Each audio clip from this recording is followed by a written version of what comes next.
In other words, most people buy a new house every few years, each time incurring a new 30-year loan to pay off the previous one. 2. Even though people receive a tax deduction for interest on mortgage payments, they pay for all their other expenses with after-tax dollars, even after they pay off their mortgage. 3. My wife's parents were shocked when the property taxes on their home increased to $1,000 a month. This was after they had retired, so the increase put a strain on their retirement budget and they felt forced to move. 4. Houses do not always go up in value.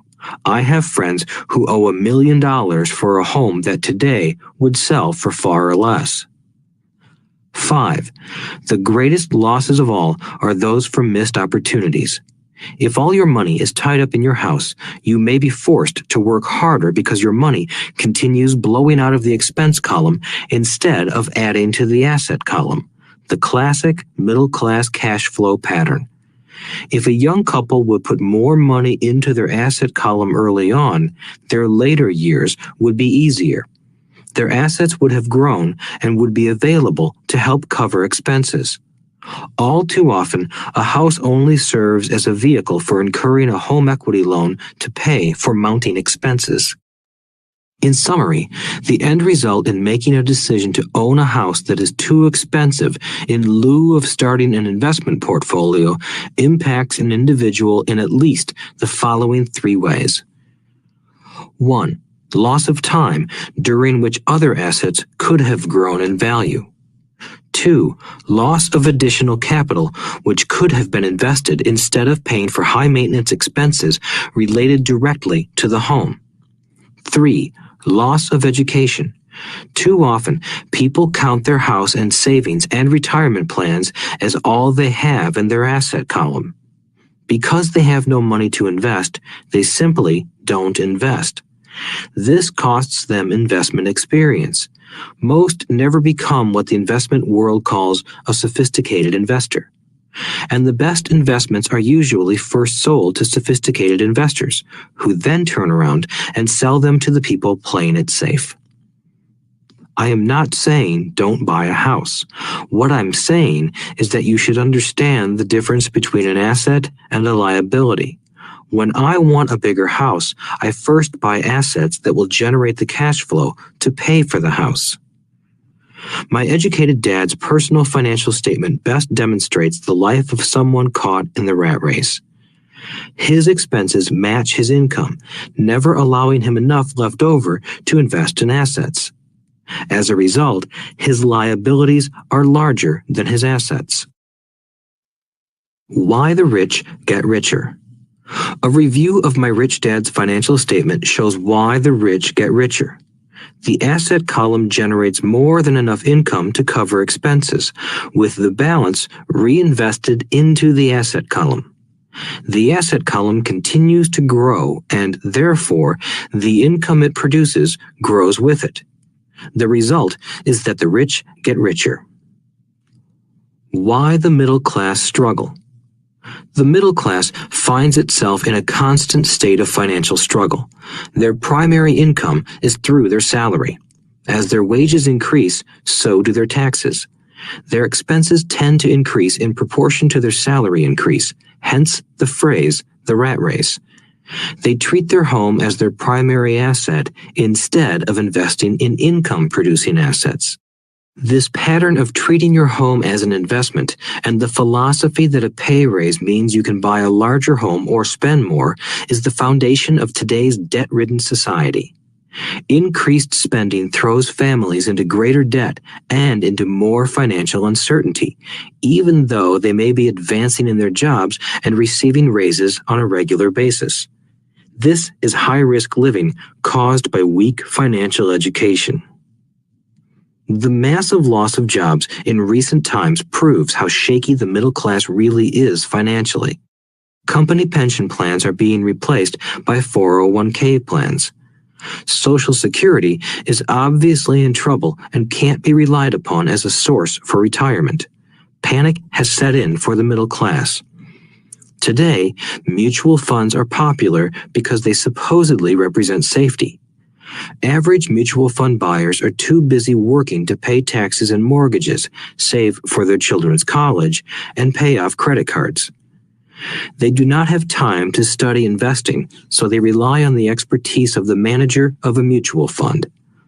Also, because the mutual fund includes many different types of investments, they feel their money is safer because it is diversified. This educated middle class subscribes to the dogma put out by mutual fund brokers and financial planners. Play it safe, avoid risk. The real tragedy is that the lack of early financial education is what creates the risk faced by average middle-class people. The reason they have to play it safe is because their financial positions are tenuous at best. Their balance sheets are not balanced. Instead, they are loaded with liabilities and have no real assets that generate income. Typically, their only source of income is their paycheck. Their livelihood becomes entirely dependent on their employer. So when genuine deals of a lifetime come along, these people can't take advantage of them because they're working so hard, are taxed to the max, and are loaded with debt. As I said at the start of this section, the most important rule is to know the difference between an asset and a liability. Once you understand the difference, concentrate your efforts on buying income-generating assets. That's the best way to get started on a path to becoming rich. Keep doing that and your asset column will grow. Keep liabilities and expenses down so more money is available to continue pouring into the asset column. Soon, the asset base will be so deep that you can afford to look at more speculative investments. Investments that may have returns of 100% to infinity. $5,000 investments that are soon turned into $1 million or more. Investments that the middle class calls too risky. The investment is not risky for the financially literate. As an employee who is also a homeowner, your working efforts are generally as follows. 1. You work for the company. Employees make their business owner or the shareholders rich, not themselves. Your efforts and success will help provide for the owner's success and retirement. 2. You work for the government. The government takes its share from your paycheck before you even see it. By working harder, you simply increase the amount of taxes taken by the government. Most people work from January to May just for the government. 3. You work for the bank. After taxes, your next largest expense is usually your mortgage and credit card debt. The problem with simply working harder is that each of these 3 levels takes a greater share of your increased efforts. You need to learn how to have your increased efforts benefit you and your family directly. Once you have decided to concentrate on minding your own business, focusing your efforts on acquiring assets instead of a bigger paycheck, how do you set your goals? Most people must keep their job and rely on their wages to fund their acquisition of assets. As their assets grow, how do they measure the extent of their success? When does someone know that they are rich, that they have wealth? As well as having my own definitions for assets and liabilities, I also have my own definition for wealth. Actually, I borrowed it from a man named R. Buckminster Fuller. Some call him a quack, and others call him a genius. Years ago, he got architects buzzing because he applied for a patent for something he called a geodesic dome. But in the application, Fuller also said something about wealth. It was pretty confusing at first, but after reading it, it began to make some sense. Wealth is a person's ability to survive so many number of days forward, or, if I stopped working today, how long could I survive? Unlike net worth, the difference between your assets and liabilities, which is often filled with a person's expensive junk and opinions of what things are worth, this definition creates the possibility for developing a truly accurate measurement. I could now measure and know where I was in terms of my goal to become financially independent. Although net worth often includes non-cash producing assets, like stuff you bought that now sits in your garage, wealth measures how much money your money is making and, therefore, your financial survivability. Wealth is the measure of the cash flow from the asset column compared with the expense column. Let's use an example. Let's say I have cash flow from my asset column of $1,000 a month, and I have monthly expenses of $2,000 a month. What is my wealth? Let's go back to Buckminster Fuller's definition. Using his definition, how many days forward can I survive? Assuming a 30-day month, I have enough cash flow for half a month. When I achieve $2,000 a month cash flow from my assets, then I will be wealthy. So while I'm not yet rich, I am wealthy.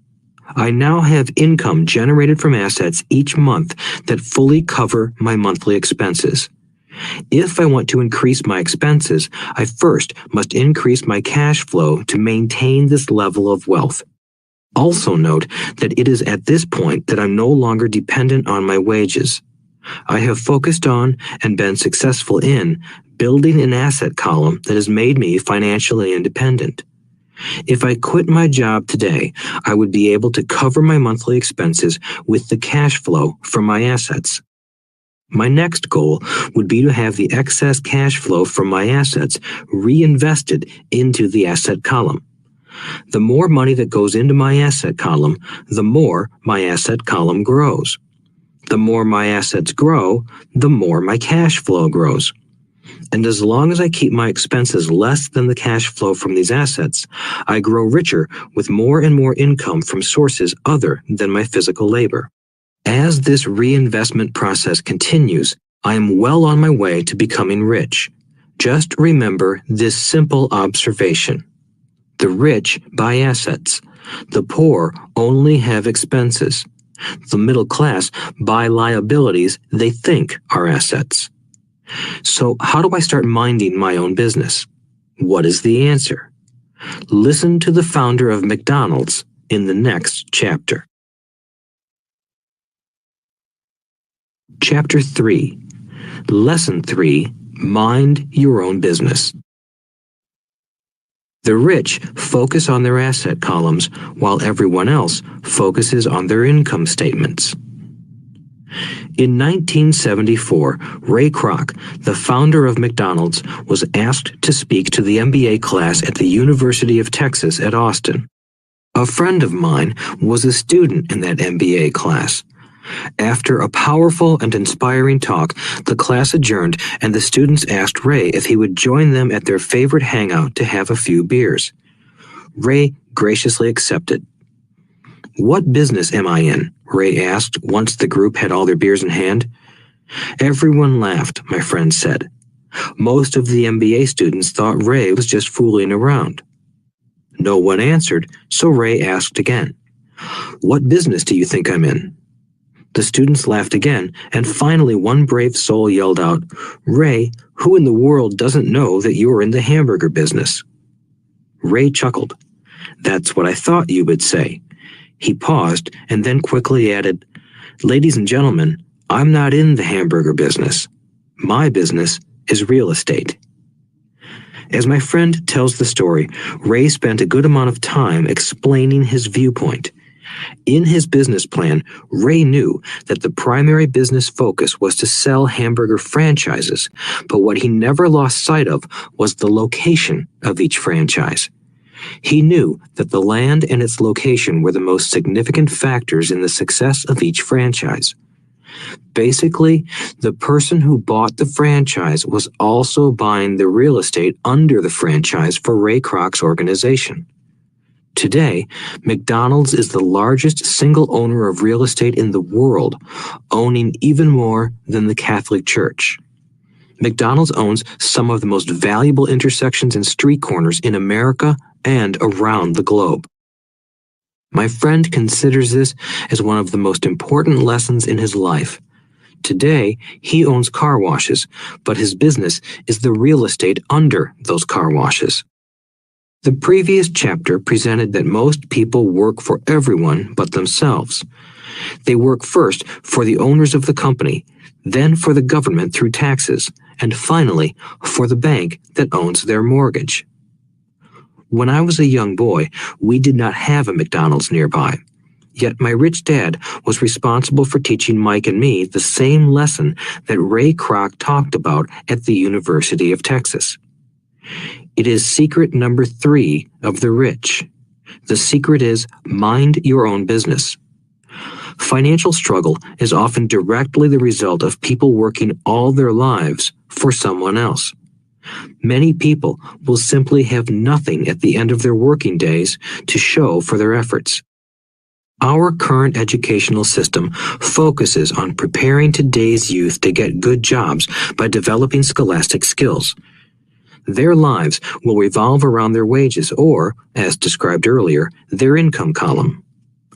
Many will study further to become engineers, scientists, cooks, police officers, artists, writers, and so on.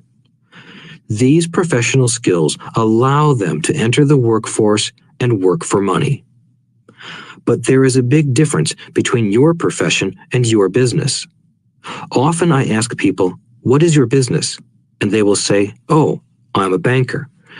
Then I ask them if they own the bank, and they usually respond, "No, I work there." In that instance, they have confused their profession with their business. Their profession may be a banker, but they still need their own business. A problem with school is that you often become what you study. So if you study cooking, you become a chef. If you study the law, you become an attorney. And a study of auto mechanics makes you a mechanic. The mistake in becoming what you study is that too many people forget to mind their own business. They spend their lives minding someone else's business and making that person rich. To become financially secure, a person needs to mind their own business. Your business revolves around your asset column, not your income column. As stated earlier, the number 1 rule is to know the difference between an asset and a liability and to buy assets. The rich focus on their asset columns, while everyone else focuses on their income statements. That is why we hear so often, "I need a raise. If only I had a promotion. I am going back to school to get more training so I can get a better job. I am going to work overtime. Maybe I can get a second job." In some circles, these are sensible ideas, but you are still not minding your own business. These ideas all still focus on the income column and will only help a person become more financially secure if the additional money is used to purchase income-generating assets. The primary reason the majority of the poor and middle class are fiscally conservative, which means I can't afford to take risks, is that they have no financial foundation. They have to cling to their jobs and play it safe. When downsizing became the in thing to do, millions of workers found out their largest so-called asset, their home, was eating them alive. Their asset was costing them money every month. Their car, another asset, was eating them alive. The golf clubs in the garage that cost $1,000 were not worth $1,000 anymore. Without job security, they had nothing to fall back on.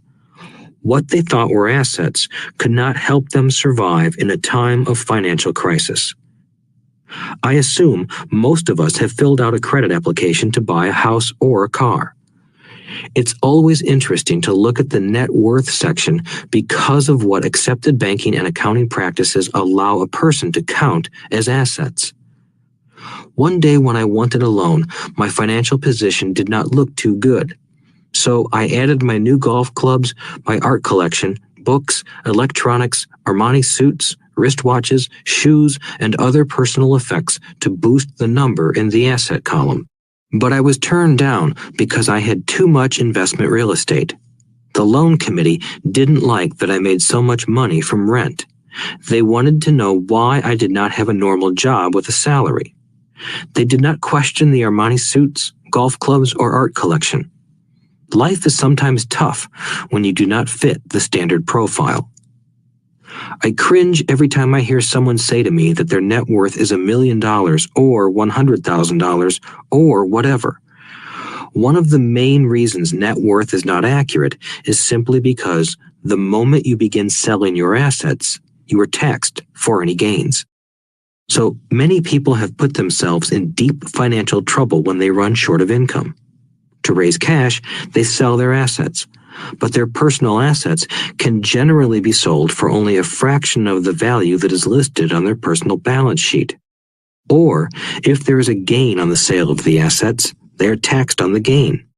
So again, the government takes its share, thus reducing the amount available to help them out of debt. That is why I say someone's net worth is often worth less than they think. Start minding your own business. Keep your daytime job, but start buying real assets, not liabilities or personal effects that have no real value once you get them home.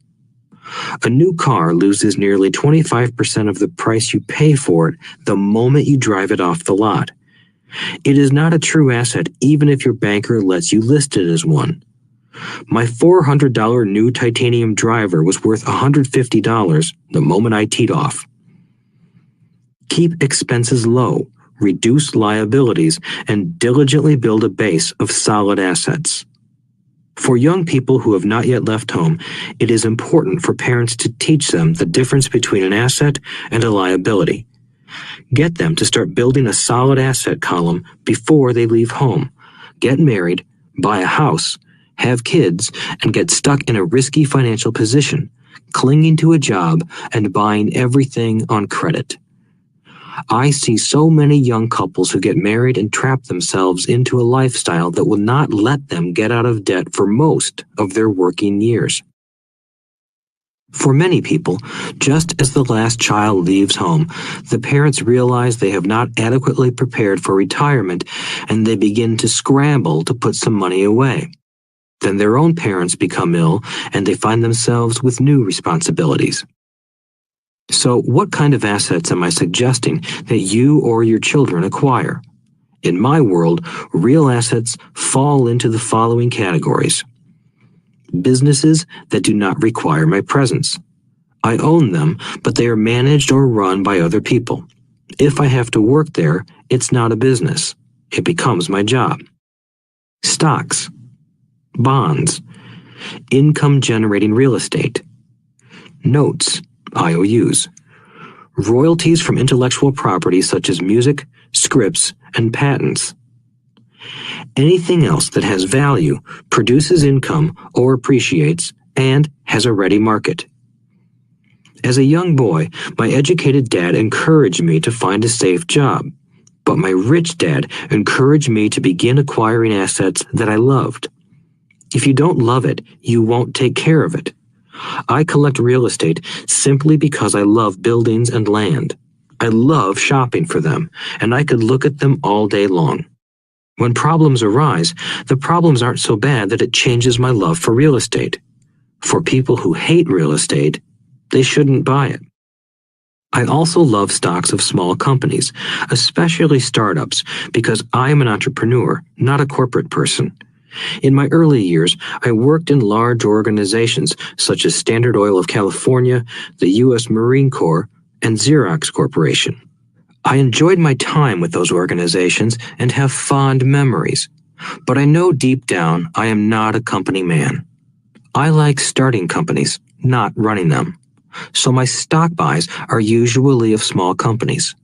Sometimes I even start the company and take it public. Fortunes are made in new stock issues, and I love the game.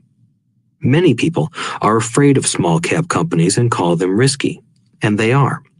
But that risk is diminished if you love what the investment is, understand it, and know the game. With small companies, my investment strategy is to be out of the stock in a year. On the other hand, my real estate strategy is to start small and keep trading up for bigger properties, and, therefore, delay paying taxes on the gain. This allows the value to increase dramatically. I generally hold real estate less than 7 years. For years, even while I was with the Marine Corps and Xerox, I did what my rich dad recommended. I kept my day job, but I still minded my own business. I was active in my asset column trading real estate and small stocks. Rich Dad always stressed the importance of financial literacy. The better I was at understanding the accounting and cash management, the better I would be at analyzing investments and eventually starting and building my own company. I don't encourage anyone to start a company unless they really want to. Knowing what I know about running a company, I wouldn't wish that task on anyone. There are times when people can't find employment and starting a company seems like the best solution. But the odds are against success. 9 out of 10 companies fail in 5 years. Of those that survive the first 5 years, 9 out of every 10 of those eventually fail as well. So only if you really have the desire to own your own company do I recommend it. Otherwise, keep your day job and mind your own business. When I say mind your own business, I mean to build and keep your asset column strong. Once a dollar goes into it, never let it come out. Think of it this way. Once a dollar goes into your asset column, it becomes your employee.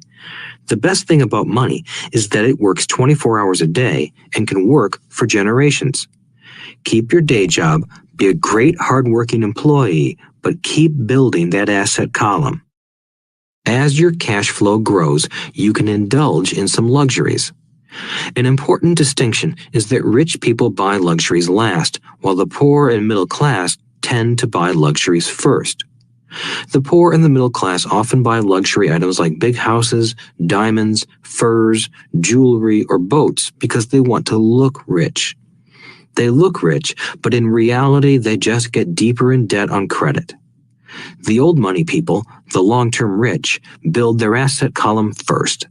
Then the income generated from the asset column buys their luxuries.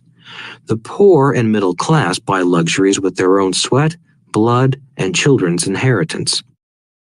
A true luxury is a reward for investing in and developing a real asset. For example, when my wife Kim and I had extra money coming from our apartment houses, she went out and bought her Mercedes. It didn't take any extra work or risk on her part because the apartment house bought the car. She did, however, have to wait 4 years while the real estate investment portfolio grew and began generating enough extra cash flow to pay for the car. But the luxury, the Mercedes, was a true reward because she proved she knew how to grow her asset column. That car now means a lot more to her than simply another pretty car. It means she used her financial intelligence to afford it. Instead, most people impulsively go out and buy a new car or some other luxury on credit. They may feel bored and just want a new toy. Buying a luxury on credit often causes a person to eventually resent that luxury because the debt becomes a financial burden. After you've taken the time and invested in and built your own business, you are now ready to learn the biggest secret of the rich, the secret that puts the rich way ahead of the pack. Chapter 4. Lesson 4. The History of Taxes and the Power of Corporations. My rich dad just played the game smart, and he did it through corporations, the biggest secret of the rich. I remember in school being told the story of Robin Hood and his merry men.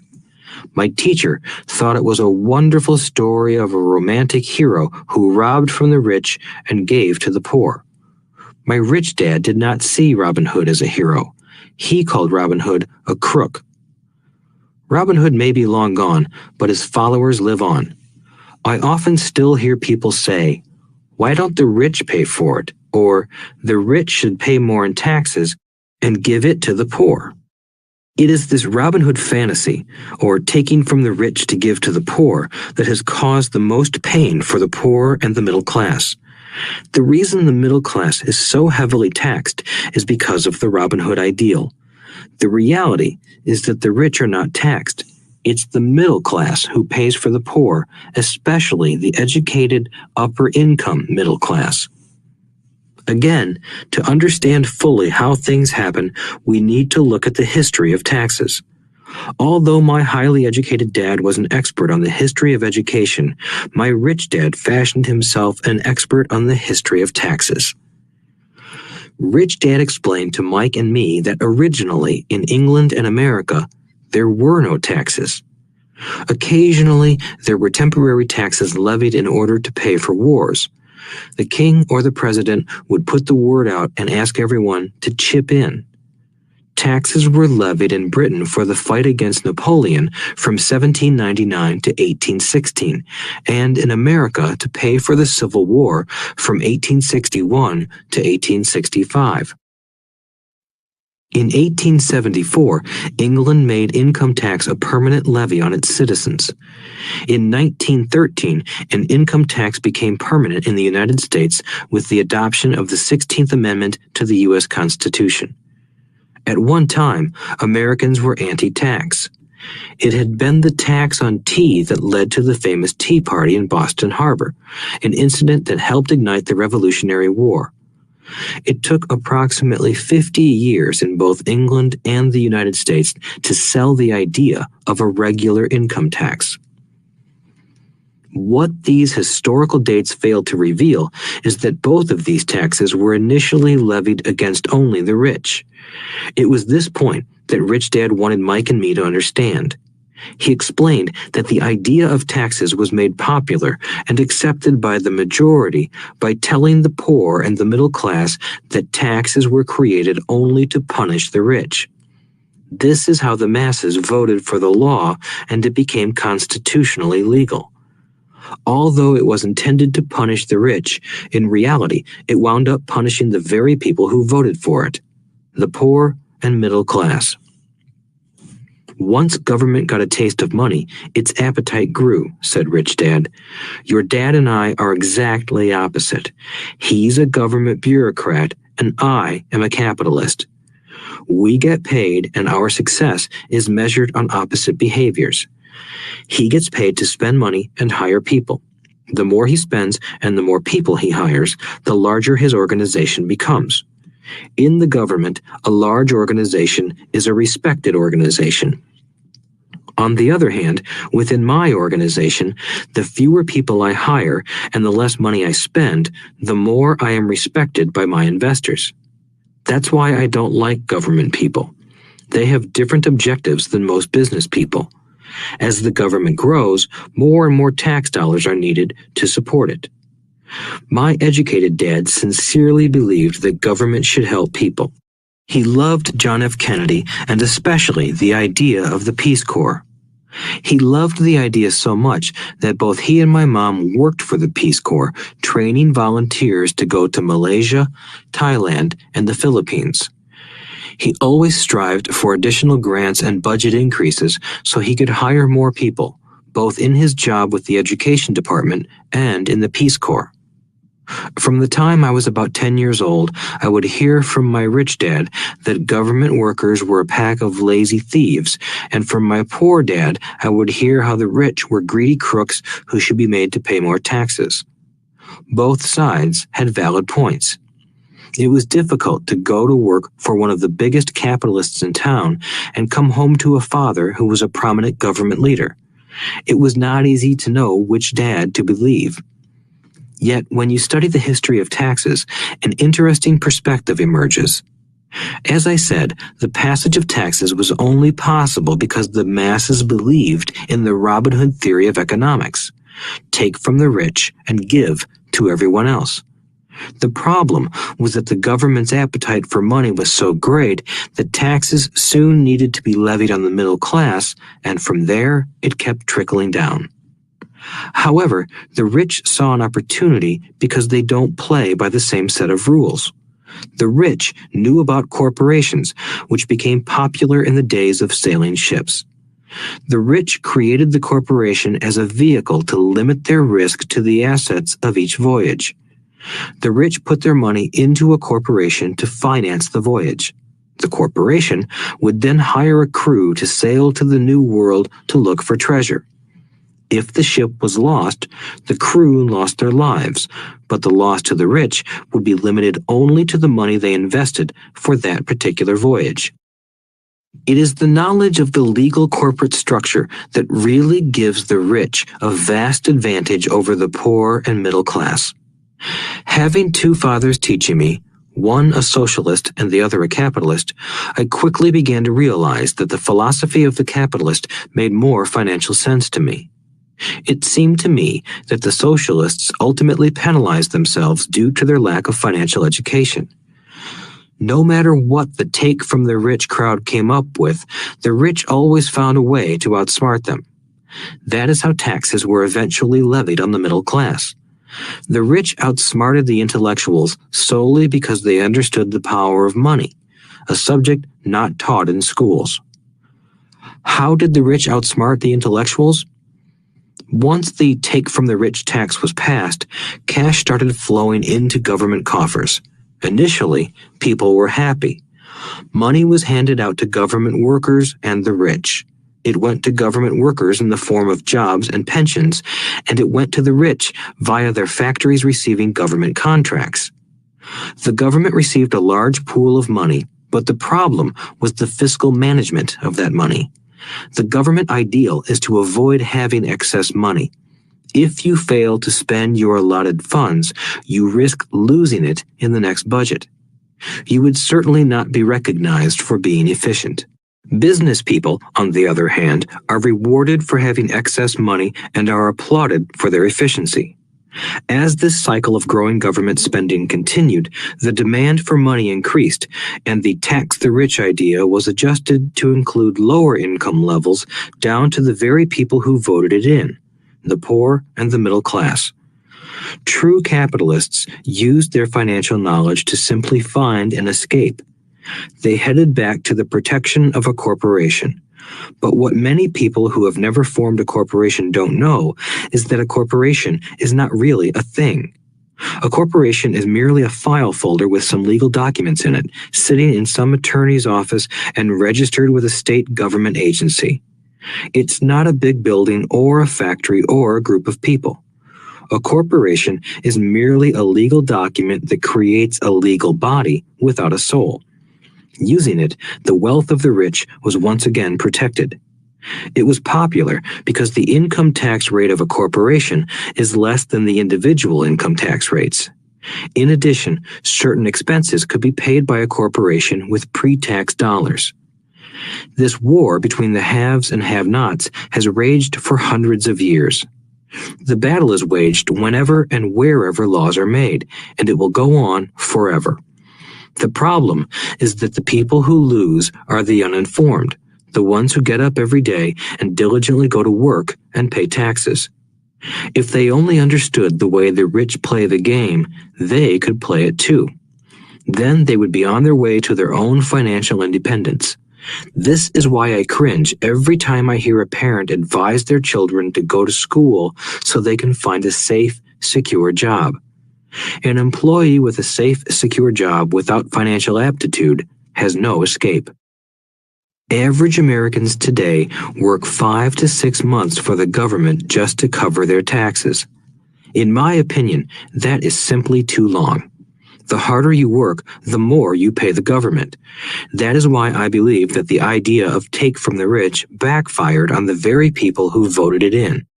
Every time people try to punish the rich don't simply comply. They react. They have the money, power, and intent to change things. They don't just sit there and voluntarily pay more taxes.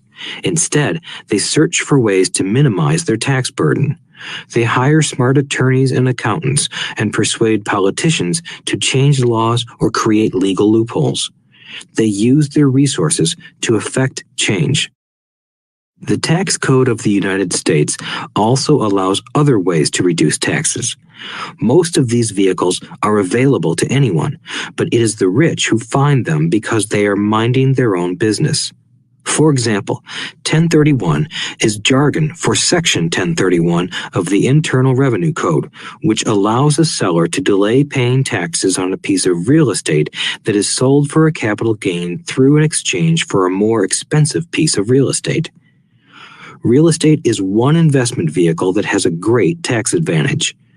As long as you keep trading up in value, you will not be taxed on the gains until you liquidate. People who don't take advantage of these legal tax savings are missing a great opportunity to build their asset columns. The poor and middle class don't have the same resources.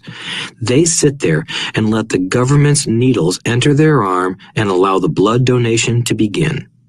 Today, I am constantly shocked at the number of people who pay more taxes or take fewer deductions simply because they are afraid of the government. I have friends who have had their businesses shut down and destroyed, only to find out it was a mistake on the part of the government. I realize all that, but the price of working from January to May is a high price to pay for that intimidation. My poor dad never fought back. My rich dad didn't either. He just played the game smarter, and he did it through corporations, the biggest secret of the rich. You may remember the first lesson I learned from my rich dad. I was a little boy of 9 who had to sit and wait for him to choose to talk to me. I sat in his office waiting for him to get to me. He was ignoring me on purpose. He wanted me to recognize his power and to desire to have that power for myself one day. During all the years I studied and learned from him, he always reminded me that knowledge is power. And with money comes great power that requires the right knowledge to keep it and make it multiply. Without that knowledge, the world pushes you around. Rich Dad constantly reminded Mike and me that the biggest bully was not the boss or the supervisor, but the tax man. The tax man will always take more if you let him. The first lesson of having money work for you, as opposed to you working for money, is all about power. If you work for money, you give the power to your employer. If money works for you, you keep the power and control it. Once we had this knowledge of the power of money working for us, he wanted us to be financially smart and not let anyone or anything push us around. If you're ignorant, it's easy to be bullied. If you know what you're talking about, you have a fighting chance. That is why he paid so much for smart tax accountants and attorneys. It was less expensive to pay them than to pay the government. His best lesson to me was, be smart and you won't be pushed around as much. He knew the law because he was a law-abiding citizen and because it was expensive to not know the law.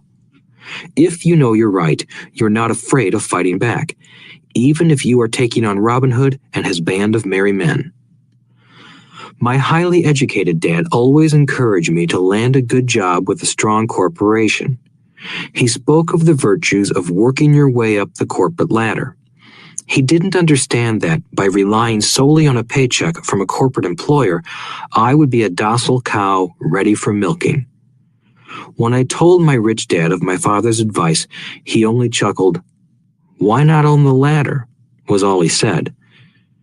As a young boy, I did not understand what Rich Dad meant by owning my own corporation. It was an idea that seemed impossible and intimidating. Although I was excited by the idea, my inexperience wouldn't let me envision the possibility that grown-ups would someday work for a company I would own. The point is that, if not for my rich dad, I would have probably followed my educated dad's advice. It was merely the occasional reminder of my rich dad that kept the idea of owning my own corporation alive and kept me on a different path. By the time I was 15 or 16, I knew I wasn't going to continue down the path my educated dad recommended. I didn't know how I was going to do it, but I was determined not to head in the direction most of my classmates were heading. That decision changed my life. It was not until my mid-20s that my rich dad's advice began to make more sense to me. I was just out of the Marine Corps and working for Xerox. I was making a lot of money, but every time I looked at my paycheck, I was disappointed. The deductions were so large, and the more I worked, the greater they became. As I became more successful, my bosses talked about promotions and raises. It was flattering, but I could hear my rich dad asking in my ear, "Who are you working for? Who are you making rich?" In 1974, while still an employee for Xerox, I formed my first corporation and began minding my own business. There were already a few assets in my asset column, but now I was determined to focus on making it bigger. Those paychecks, with all the deductions, made all the years of my rich dad's advice make total sense. I could see the future if I followed my educated dad's advice. Many employers feel that advising their workers to mind their own business is bad for business. But for me, focusing on my own business and developing assets made me a better employee because I now had a purpose. I came in early and worked diligently, amassing as much money as possible so I could invest in real estate. Hawaii